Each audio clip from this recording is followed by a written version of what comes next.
гледате 360 степени. Какви заклучоци може да се извлечат од Конгресот на Европската народна партија што во изминатите неколку дена се одржа во Хелсинки, Финска? На Конгресот присуствуваа две делегации на ВМРО ДПМНЕ. Една во која беше представено актуелното партиско раководство и во која беа Христијан Мицкоски, Александар Николовски, Владко Ѓорчев и Тимчо Муцунски, и втора делегација во која беа разрешените и исклучени Петар Богоевски, Емилија Александрова и Никола Тодоров.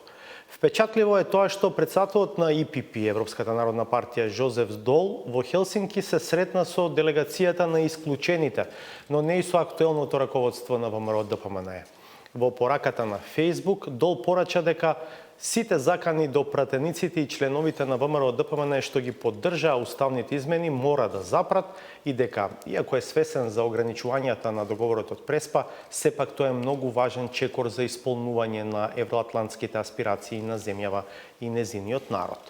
Овие настани се повод за вечерашново гостување на Костадин Богданов. Добро вечер, добре дојдовте. Добро вечер. Член на ВМРО ДПМНЕ, неодамна разрешен од позицијата член на извршниот комитет на ВМРО ДПМНЕ, инаку син на еден од основачите на партијата и поранешен министер за здравство во владата на ВМРО ДПМНЕ од 1998 година, Стојан Богданов. Во еден период работевте во кабинетот на председателот Борис Трајковски, инаку во овој краток вовед да кажам дека сте магистар од Универзитетот во Мастрихт, Холандија. Каков е вашиот статус сега во партијата?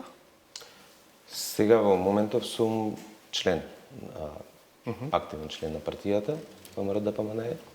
Како што и најавивте, до пред 2 недели бев член на извршниот комитет на партијата, но на Централниот комитет одржан во понеделникот, оној фамозен, нели, за каде што ВМРО доживеа наводна катарза. По мое барање, од претходно ми беше констатирана оставката во извршниот комитет. Зошто побаравте да бидете разрешен од членство во извршниот комитет? Па побарав да бидам разрешен од причина што во последно време ВМРО ДПМНЕ, односно раководството, ја засили реториката која не е на линија на барањата ниту на европските народни партии, ниту на нашите меѓународни пријатели. Односно, започна да зазема сосема различни контраставови во еден различен правец, во друг правец, со кој што јас не може да се сложам. Тој јавно во неколку наврати го кажав, преку своји колумни, преку своји интервјуа, во кои што јас лично, како тогашен член на извршниот комитет, дадов директна поддршка за договорот од Преспа. Интересно е дека вие сте меѓу ретките, да кажам условно кажано, високи функционери во партијата или членови еве на раководните органи на партијата кои што отворено го поддржаа договорот од Преспа.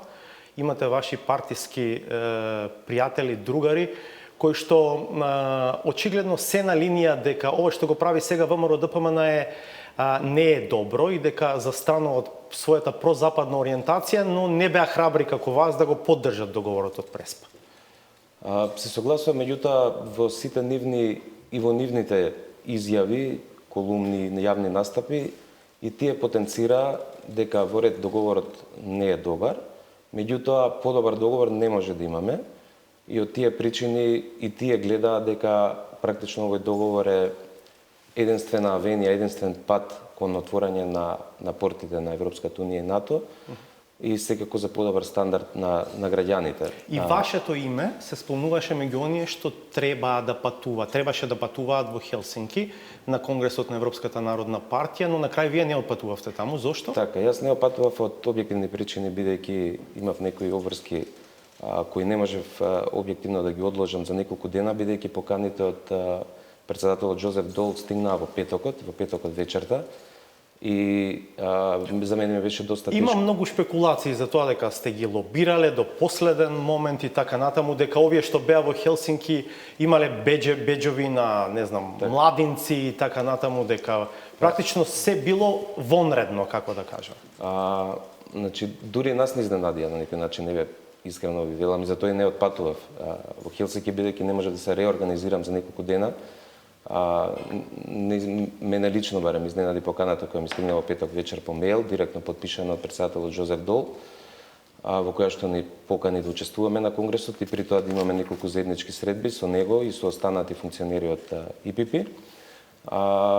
Како што кажав, не може да ги одложиме врските и затоа не отпатував, меѓутоа дека поканите, да кажам, и тие беџови се за студенти или слично, со нека тоа беа некои ефтини спинови пласирани од одредени портали и медиуми, бидејќи на крајот од криштата сепак председателот Жозеф Дол се виде на крајот од работниот состанок дека целата делегација која што беше поканета од Република Македонија оствари средба со него и се видува и дискутира и самиот тој дури објави на својата страна на Facebook. Да, факт е дека тоа е можеби највпечатливиот момент од ова паралелно присуство на условно кажано две делегации на партијата во Хелсинки, тоа што Жозеф Дол се сретна со условно кажано оние што сега не се дел од раководството, а не се сретна со официјалната делегација која што го представува раководството. Како го доживувате тоа што се случи во Хелсинки? Интересно е дека Жозеф Дол, иако повеќе пати беше повикуван во минатото да реагира, тој решаваше да остане тивок, предпоставам дека зад сцената се пренесувале некакви пораки, но на јавна сцена се оставаше впечаток дека ИПП останува доследна до крај да го брани тогашното раководство на Груевски, да не реагира на очигледниот демократски дефицит во земјава. Сега тој истиот Дол некако решава многу јавно и многу видливо да ги испраќа пораките. Па да, пораките Жозеф Дол практично започна да ги испраќа уште веќе од пред 6-7 месеци, како во делот на поголемата демократизација, неопходност од поголема демократизација од самата партија, па се повеќе зачестија во моментот кога беше објавен договорот од Преспа во јуни месец, каде што европските народни партии, сестринските народни партии упатија и соопштенија, а и самиот Жозеф Дол, таквиот договор да се поддржи, од причина што подобар договор не е можен, и тоа го кажува и во своето соопштение од вчера.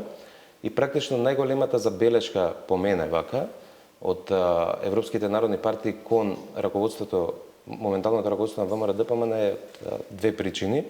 Односно, првата причина е дека се бойкотираше референдумот, иако сигналите сите и на оние сите странски представници и меѓународни пријатели наши кои дојдоа беше кристално јасен дека ВМРО треба да учествува во процесот без оглед како ќе одлучува, дали ќе биде за или против, меѓутоа да го поддржи процесот и да учествува во процесот.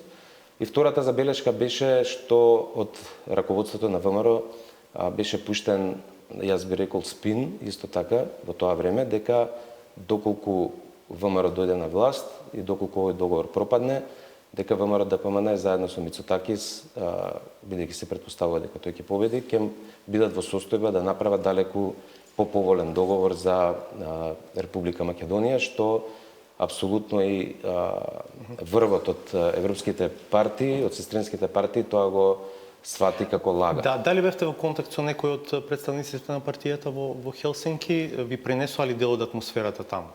Па да, се слушна во неколку наврати со сите практично кои што беа таму. Сите беа задоволни. Средбите се одвивале онака како што беа и планирани, организирани. Мислите на Богоевски, Тодоров Богоевски, Тодоров и Емилија Александрова. Значи, имале средби со повеќе функционери од европските партии и пораките кои што ги добиле се токму во таа насока, дека ВМРО-ДПМН е веднаш неодложно треба да ги промени своите политики, односно да се насочи прозападно, про-ЕУ, про-НАТО, да го поддржи процесот, да престане да ги дели општеството и луѓето на предавници и патриоти и со самото тоа да ги шиканира и жигосува, а оние кои што го поддржуваат процесот, понатаму да се демократизира, значи да направи веќе еднаш конечно измена на тој статут, кој што се заговара повеќе од една година, а се уште не е направен. И трето, секако да ги подобри односите со албанскиот фактор, односно да ги изгради мостовите кои што за жал во минатото беа срушени, за да добија коалиционен капацитет и пред се конструктивност да действува со еден збор како конструктивна опозиција во моментот во државата. Мицкоски има своја верзија на тоа што се случувало таму. Во една од изјавите дадени за медиумите овде вели всушност се покажа дека челните луѓе на ИПП биле дезинформирани за актуелната ситуација во Македонија. Се покажа и кој е изворот на тие дезинформации, ако не го наведува. Беа остварени средби со повеќе луѓе, со докази, факти и аргументи, и му кажавме дека тоа не е така и оти биле погрешно информирани за наводен притисок и закани врз пратениците што се одметна од партијата. Тоа е верзијата на Мицкоски. Во ред, сега дека се тоа што се наведува, јас не можам да го демантирам. Веројатно е тоа нивен печаток. Од тие средби другата делегација имаше апсолутен друг впечаток, особено после средбата со господинот Дол, која траела и повеќе од 40 на минути, во која што господинот Дол, колку јас бев информиран исцрпно и во детали се интересирал за целото позиционирање во ВМРО, меѓутоа и не може да замижат, да кажеме, за некои однесувања, како што беше, например, жигосувањето на претениците во собранието, на начин што сите останати стана и ги оставија овие 8 сами да седат и да гласаат, на некој начин да ги жигосаат, а подоцна и да не зборувам за целата медиумска, односно Facebook хајка која што беше направена према нив, во која што партијата во ниту еден момент не излеза јавно со соопштение да ги осуди сите тие напади и говори на омраза према претениците, барем тоа можеше најмалку да го направи. Што мислите за овие писма што Сашо Мјалков му ги испраќа на лидерот Христијан Мицкоски? Па, некој посебен коментар немам, очигледно е дека постои револт кај господинот Мјалков, бидејќи беше нормално исклучен и при тоа етикетиран и тој помеѓу сите други. Тој за разлика од вас сега не е ни член на партијата. Вие сте член на партијата, барем. Тој Никола Тодоров, како и пратениците, беа исклучени, но јас очекувам лично, а мислам дека тоа е една од пораките на господинот Дол вчера од средбата, да ова раководство веднаш, неодложно, ги врати сите исклучени во партијата. Мислите дека е тоа реално возможно?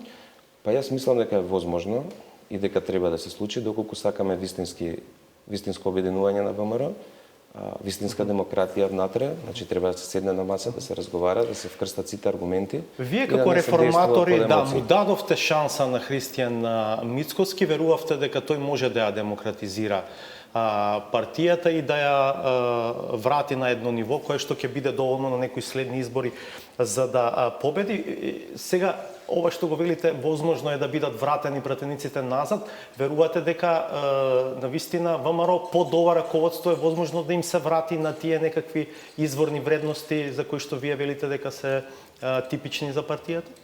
Видите, јас го познавам и председателот Мицкоски лично и знам дека станува збор за интелектуалец, за човек кој голем дел од својот живот и го поминал во земјите во Европска унија, студирајќи таму во Италија, во Германија. Така да многу добро ги знае состојбите таму, многу добро ја знае состојбата и во државата и во која насока треба да се движи државата. Не можам да кажам дека тој нема чувство за целата оваа работа, што се случува и кој правец треба државата да го завземе. И токму од тие причини имам надеж во мене дека сепак ќе превлада разумот и дека сите пратеници и останати кои беа исклучени ради своите, условно да кажем, прозападни ставови преку поддршка на процесот од Преспа, да бидат вратени назад во партијата и не само да бидат вратени назад, туку да действуваат конструктивно во смисла на тоа да даваат свој личен понатамошен допринос во политиките.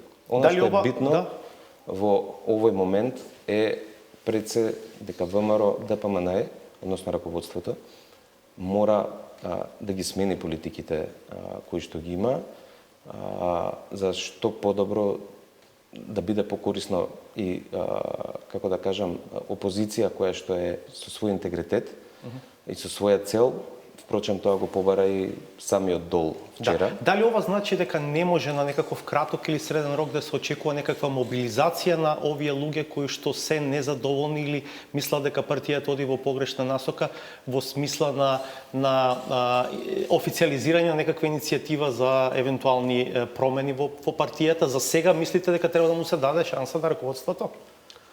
Па јас мислам дека би било штетно за партијата да се действува на било кој начин насилно или од надвор или од натре за рушење на раководството, дали тоа би било насилно, дали би било со наговарање на делегати и слично. Мислам дека СМЕН е демократска партија во која што има разумни луѓе и доколку се седне на маса и се разговара и се договори, мислам дека може да се успее и ВМРО да го смени курсот, но пред се треба да се има силна желба, бидејќи и од ова искуство јас што го имам во извршниот комитет, навистина голем број од членството е, да кажам, се уште под огромно влијание на кампањите кои што беа водени во последните 10-15 години за предавници патриоти, за надворешни и внатрешни непријатели, за дека сите соседени се непријатели и така натаму.